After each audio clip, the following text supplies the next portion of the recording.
सारे इंसान एक वसी मैदान में जमा किए जाएंगे जिसे मैदान हशर कहा जाता है। सारी मखलूक को एक सुर्खी माइल सफेद जमीन पर इकट्ठा किया जाएगा। रब्बे दो जहां इस जमीन को चमड़े की तरह फैला देगा और वो जमीन आज की मारूफ जमीन की तरह नहीं होगी, बल्कि अल्लाह ताला इस जमीन को दूसरी जमीन से तब्दील कर देगा।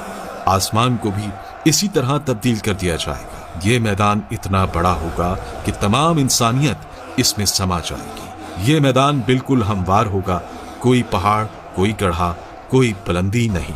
कयामत के दिन हर मरहला पिछले से ज्यादा हैबतनाक और खौफनाक होगा। इसके बाद सूरज सर के ऊपर आ जाएगा। अंदाजा लगाइए कि आज सूरज तकरीबन 4000 साल की दूरी पर है और हमारी तरफ इसकी पीठ है। कयामत के दिन सूरज सिर्फ 1 मील के फासले पर होगा और इसका मुंह हमारी तरफ होगा। क्या हाल होगा।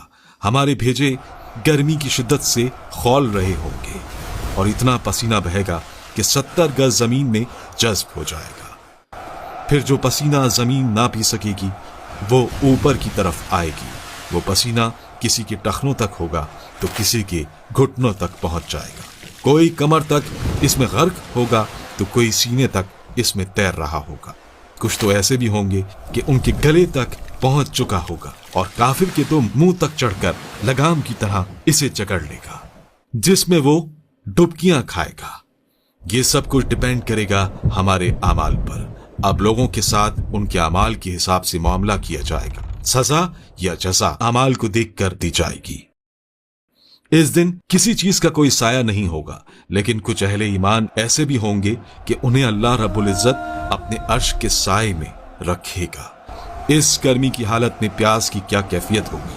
हाल ये होगा कि जबानें सूख कर काटा हो जाएंगी। कुछ तो जबानें मुंह से बाहर निकल आएंगी। दिल मुंह को आए होंगे। लोग अपने अपने गुनाहों के मुताबिक अजाब में होंगे। इस दिन कोई किसी का हाल पूछने वाला ना होगा।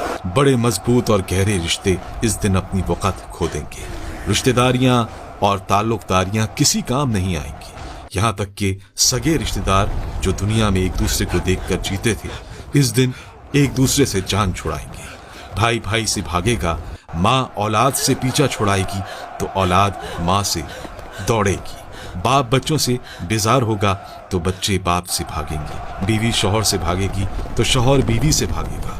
आखिरकार कोई किसी की मदद करने को तैयार ना होगा। हर जान नफसी नफसी पुकारेगी। हर शख्स सिर्फ अपनी ही फिक्र में होगा।